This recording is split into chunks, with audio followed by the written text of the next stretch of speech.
It's indeed an honor and privilege to be speaking at this pre-event of the India AI Impact Summit being hosted by our Consulate General of India, Srikar, Reddy, and with the distinguished presence of our keynote speakers, Vinod Khoslaji, Vinod Dhamji, then our Deputy Chief of Mission who has flown in from DC, the tech leaders who are present here today from across industry, startup. This is the place where things happen, and it's always an honor and privilege to be at this in the Silicon Valley and get to learn about what is possible.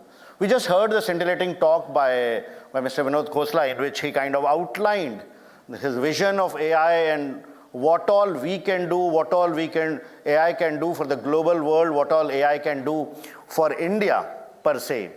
So what I would focus on today is briefly on that, because most of the possibilities from education, healthcare, services, and creating jobs in the AI economy, when some of the jobs will be impacted, has been beautifully outlined by Mr. Khosla.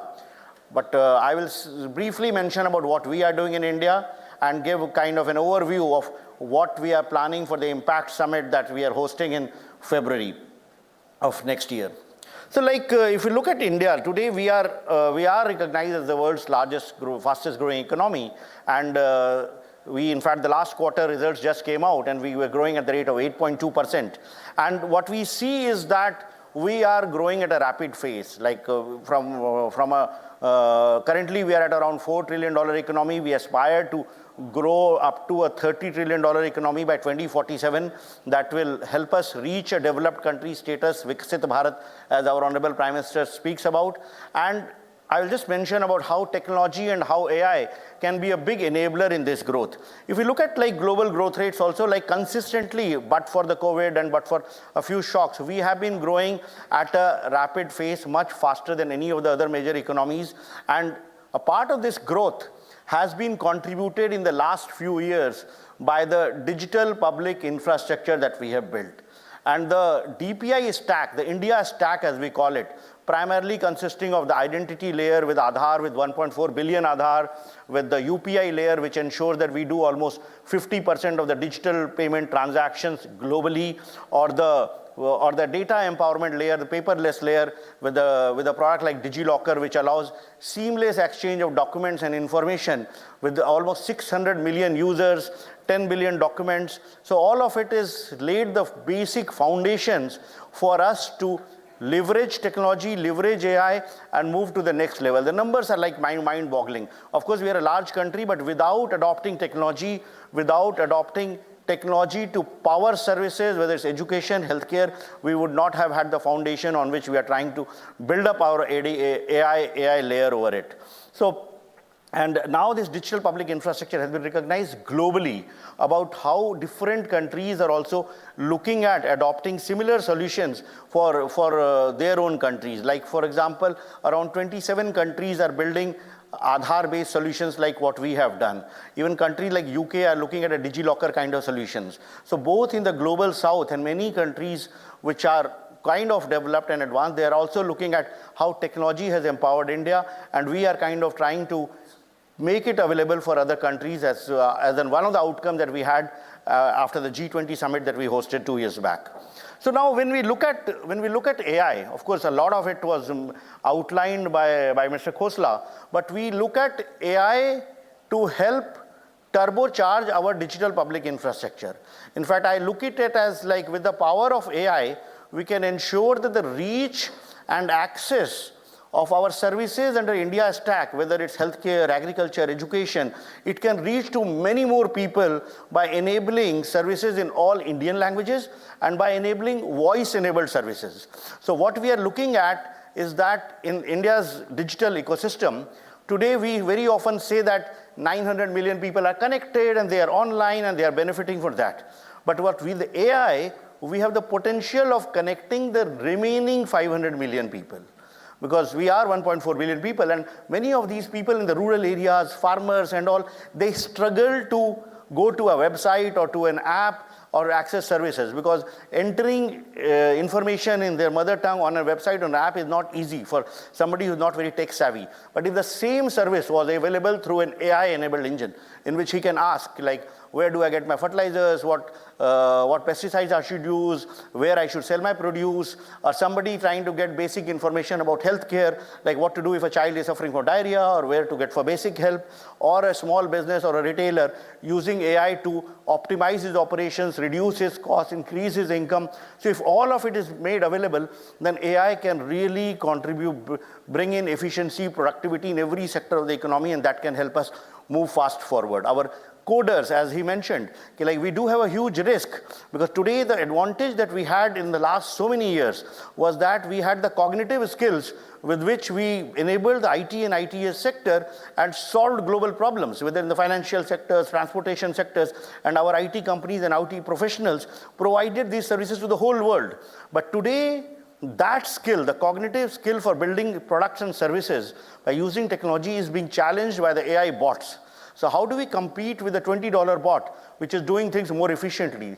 To do this, we'll have to ensure that we empower our software professionals, developers, coders, students in almost every sector with AI skills, so that they can provide these services much better, from what he mentioned about AI transformation services. So that's the opportunity that we have. We can create, there are reports which say that it can create almost 5 million new jobs.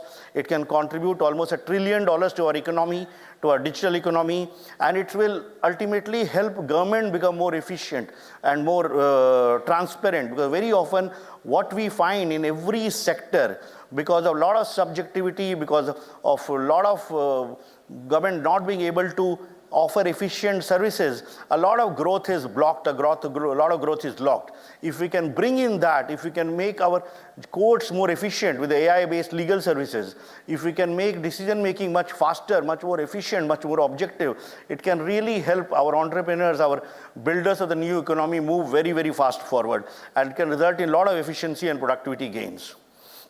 So with this in objective, what we did, like the India AI mission, which was approved by the government last year, which we, in March of 24, it kind of focused on that, what can the government do to ensure that we are able to realize our AI potential? Because it was felt that while we do have the talent and we do have the expertise and we do have people who have the skills to build AI products and services, but there's something that is ensuring that we are lagging much, much behind China and the US, and the delta is too huge to cover. So for that, we tried to identify, we did consultations with industry, with academia, with the researchers, with AI stakeholders, and we realized that there are several bottlenecks. Like the amount of money that we spend for R&D was much, much lesser compared to what China and the US do. The availability of compute was a big bottleneck, because till last year we had only about 600 odd GPUs that was available for our entire ecosystem. Then the amount of funding that was required for startups and all that was like a big, big limiting factor. So to address these gaps, the AI mission was conceptualized, and the government assured funding from all the verticals. There's 7-pillar strategy that we have.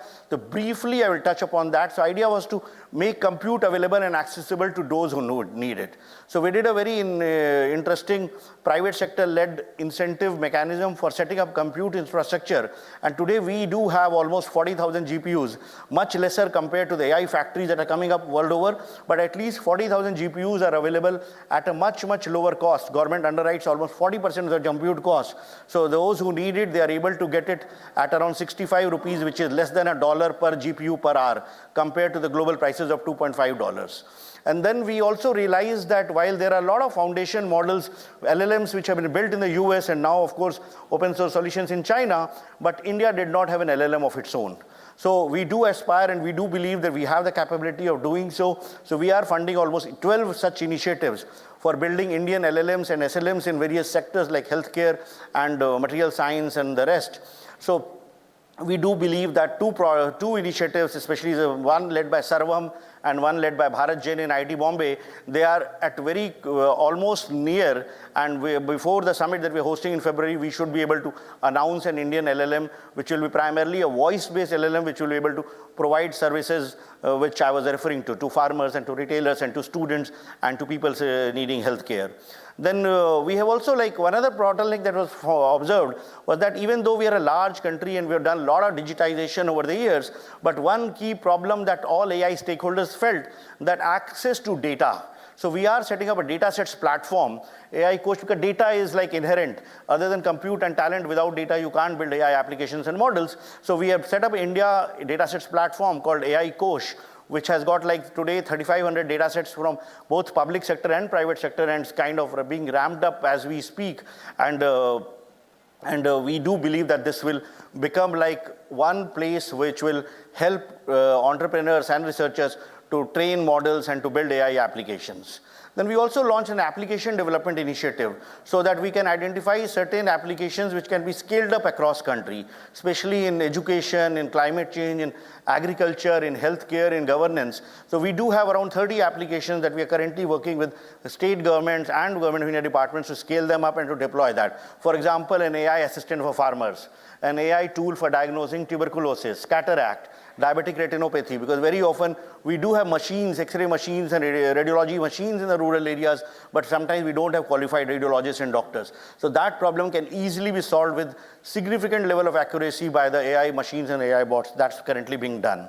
Then we have a future skills program, because what we do believe is that even though we do have the talent advantage, but if we don't invest in talent enough, we will be losing that advantage. So we are providing funding support for research, for AI projects at undergrad, postgrad, and research level. So that's currently happening. We also are setting up data labs across the country, because we do need to train people to become data scientists, to data annotators, data analysts, because those jobs are also being created. So especially the ITIs and the polytechnics, therein we are trying to produce data scientists and data annotators so that they can take up those jobs. We do have a safe and trusted pillar, because it's all, whenever we talk of AI, it's always also accompanied by that, how do we ensure that we do have the capacity to ensure that all AI applications are safe, are trustworthy, are responsible, conform to the ethical principles. So under the safe and trustworthy pillar, we have set up an AI Safety Institute, and we are part of the global network of safety institutes, wherein we are developing tools for bias mitigation, for ethical AI certification, for privacy preservation, for machine learning, for detecting deep fakes, for labeling AI-generated content. So that we are working with research institutions to develop such tools, which will be available as a global, as a AI commons for the entire ecosystem. Then we have a startup financing pillar, in which we are working with VCs and funds to come out with a fund of funds model, wherein we will be able to co-invest in the startups. So the idea is that identified funds will be identifying the AI startups in which they will be investing, and the government will just match the investment at the valuation levels that has been arrived at. So the actual task of identification and working out the levels will be done by experts, and we will kind of just supporting that effort so that the funding is made available to startups when they need the most. So there's a brief background about what all we are doing under the AI mission. So I will now quickly come to the Impact Summit, and a lot of it will be showcased when we host the summit in February 2026. And I'll just quickly go through about the various components and what all is happening. We are getting a lot of queries and a lot of interest from all over with regard to participation in the summit. So as many of you would be aware, this summit is a series of summits that started in Bletchley Park in November 23, and there the summit was classified as AI Safety Summit. And there the focus was primarily on the risks that frontier AI models pose. And it was more focused on how do we mitigate the risks that come from frontier AI models. But as we move forward to the next summit last year in Korea, and onwards to the Action Summit that we co-hosted with France earlier this year, the focus has shifted from expanding the scope of these summits, like not only about the risks, but also talk about the opportunities, about innovation, about what all we can do. And in fact, the Paris Summit highlighted several themes. They focused on governance, they focused on public interest AI, they focused on future of work, they focused on sustainability, and of course, the safe and trusted part. So taking into whatever has been done so far, we are trying to build on whatever has been achieved globally at the summit. So the objectives that we are hosting, the first time the summit has come from the global north to the global south to a developing country. So what we are trying to focus on is that how do we democratize access to AI? Because today, most of the AI that's being developed is limited to a very few countries and if I may say a few companies which are dominating the entire development of AI. How do we kind of ensure that the majority of the world does not end up only becoming AI users, how they can participate in the discourse with regard to how the technology is being developed. How do we support development of indigenous solutions, like the solution that we are building in India? Can it become more global? Can the countries of Global South also be part of it? How do we build AI for good? How do we build these solutions for healthcare, education that can have replication in other countries also? Here we are taking a page out of the DPI playbook, wherein just like India stack is being looked at by so many countries for adopting, can we ensure that we add AI layer to the DPI and make it available for the larger world? And there India will have a huge role to play. And of course, work with the global community for developing the global standards with regard to regulating AI. And again, a lot of efforts are going on in this direction at various forums, at the UN High-Level Advisory Body on AI, at the Global Partnership on Artificial Intelligence. We are part of those forums, but again, those discussions happen at every such forum. So how do we ensure that we bring the voice of the Global South in that narrative when we are developing the frameworks for regulating AI? The summit numbers, of course, we are looking at huge participation, more than 100 countries, lots of CEOs have already confirmed, and we are looking at deliverables also at the summit so that it doesn't end up being a talking shop only. It ends up in coming out with some tangible outcomes and objectives and action plan that India and the rest of the world can work on together in the days to come. So the whole summit is like, of course, we are calling it the Impact Summit, and we are looking at, so one mantra is the impact, and we are looking at impact on 3 key pillars. The way it has been structured is that the 3 key pillars on which we are looking at the impact are people, planet, progress. The people pillar, of course, is the most important for a country like India, which has such a strong ITS sector, wherein we'll focus on how AI impacts jobs, how AI impacts employment, how the need for reskilling, upskilling, and how we can ensure that we can leverage it for our benefit and for the world's benefit in the days to come. So that will be the people part. The issues of inclusion will also be covered there.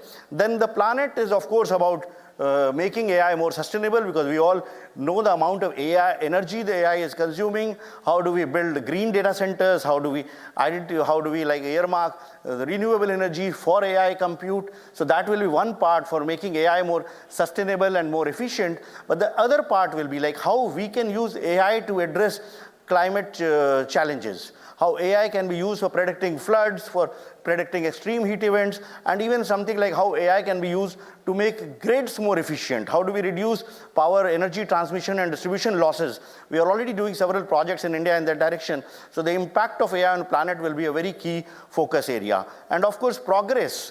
Progress will have 2 dimensions. One is like AI for economic growth, in the sense that how it leads to productivity gains, efficiency gains, and the second dimension will be AI for social good. How it can help be used to expand access of services in healthcare, in agriculture, education. So those 2 dimensions will be there, both economic growth and social good. So that's the structuring that we have. And across these 3 pillars, we have 7 themes that we have taken up. There are 7 working groups which are chaired by India, and then we have 2 co-chairs from different countries, mainly one global north and one global south. So 14 countries are also part of these working groups.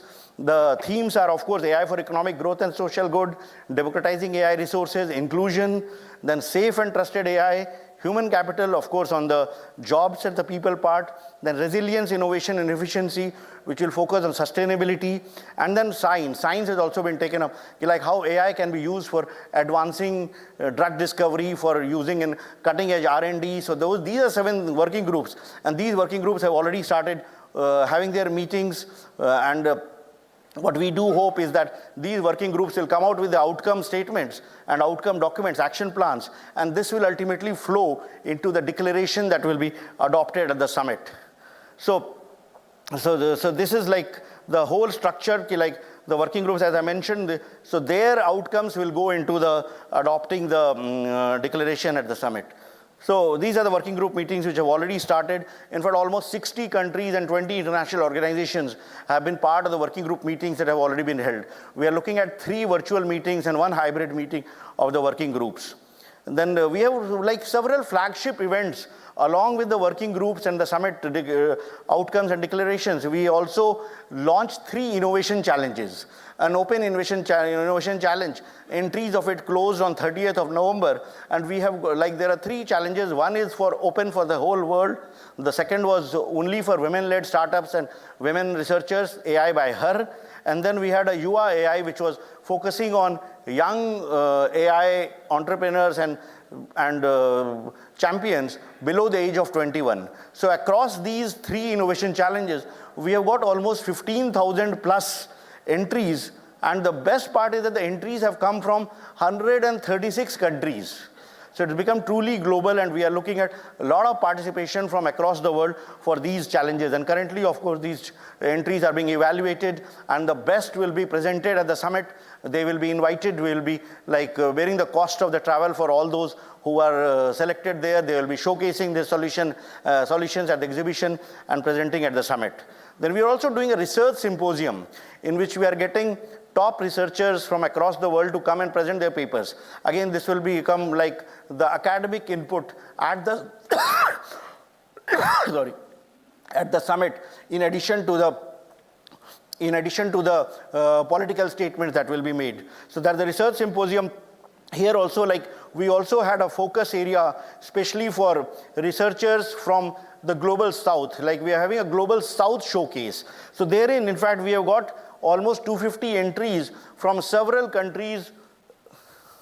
Thank you.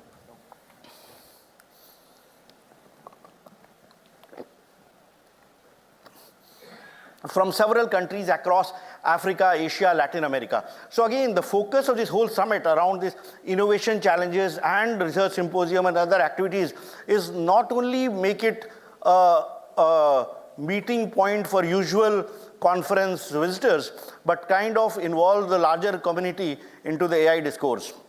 Then we are also coming up, we are partnering with several international bodies for coming up compendiums on key issues. Like with WHO, we are producing a casebook on AI health use cases in the global south. With the International Energy Agency, we are trying to document the best practices and how AI, more efficient AI, how more sustainable AI can be built in. With UN Women, we are trying to create a compendium for AI use cases for women empowerment. Then with Food and Agriculture Organization, we are trying to build up a casebook on AI use cases in agriculture. Similarly, with several entities, especially with Ecstep Foundation in India, we are trying to build up a compendium for AI use cases in education, then AI use cases in accessibility. Then we are also working with NITI Aayog to get a global tech leader's vision and what lies ahead. And also Yoshua Bengio, who started with the International AI Safety Report at the Bletchley Park Summit, and he followed up with the State of Science report at the Korea Summit and the Paris Summit. So that report is also currently under development. It's an international group of researchers who are coming ahead, and Yoshua Bengio will be presenting the State of Science report at the Impact Summit in February. And then we also have an exhibition in which, an expo in which we'll be showcasing the best of AI technology, wherein countries, companies, industry, startups will be presenting their solutions. A huge expo has been planned, and we will be having exhibitors from across the world who will be showcasing their AI solutions at the summit.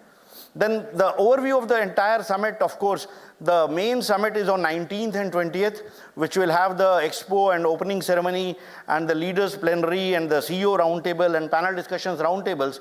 But that whole week of February, we'll have lots of events, 16th, 17th, 18th, these innovation challenge presentations, research symposium, industry sessions, all will be happening during the summit.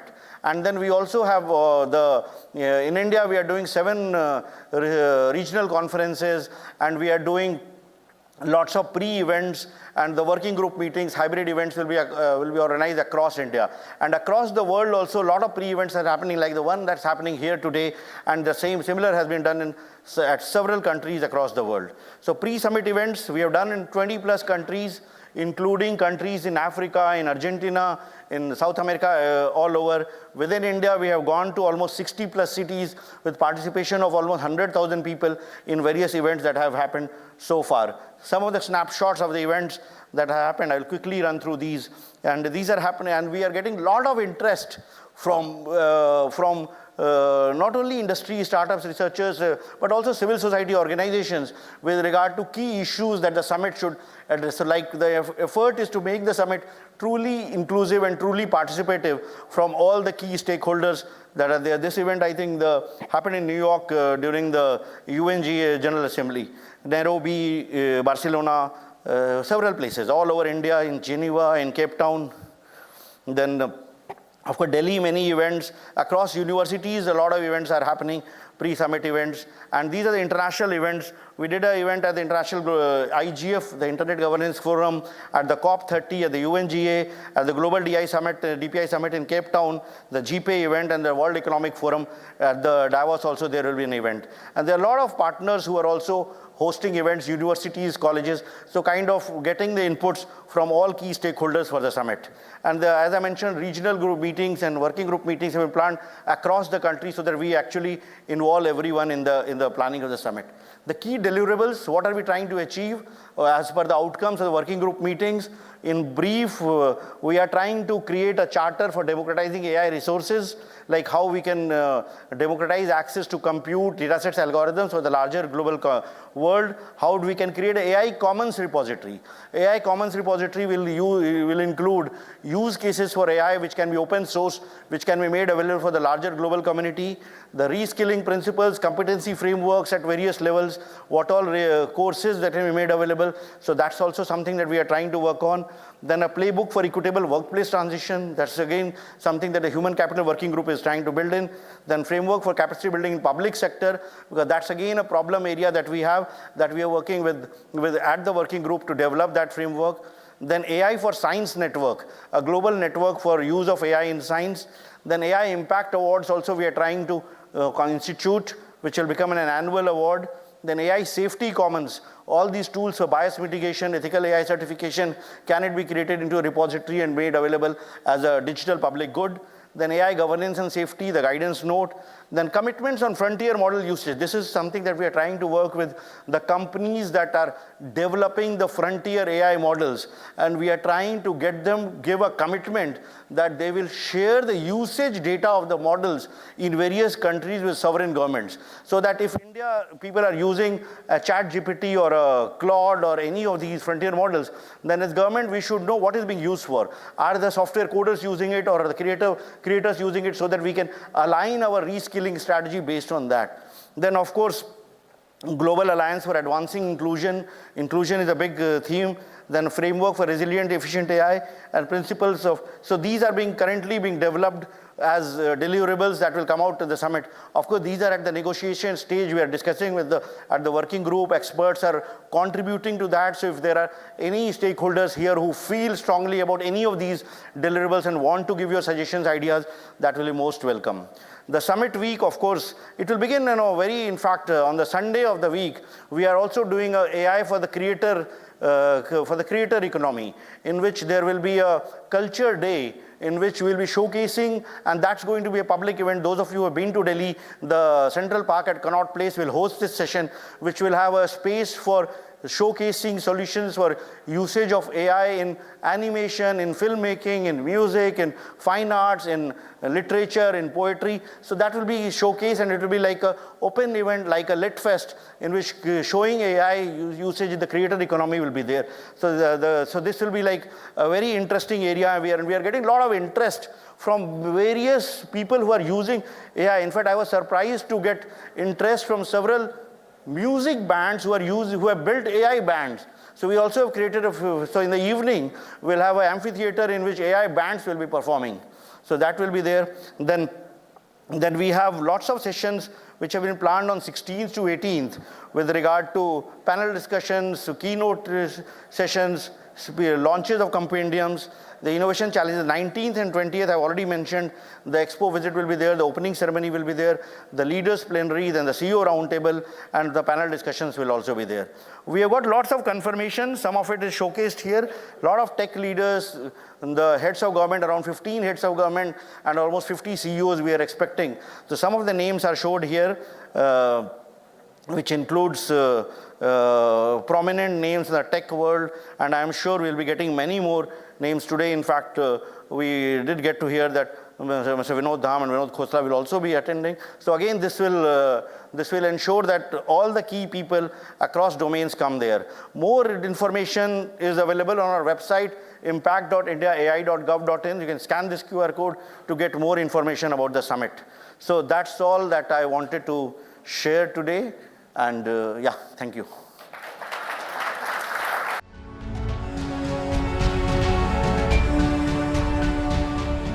It's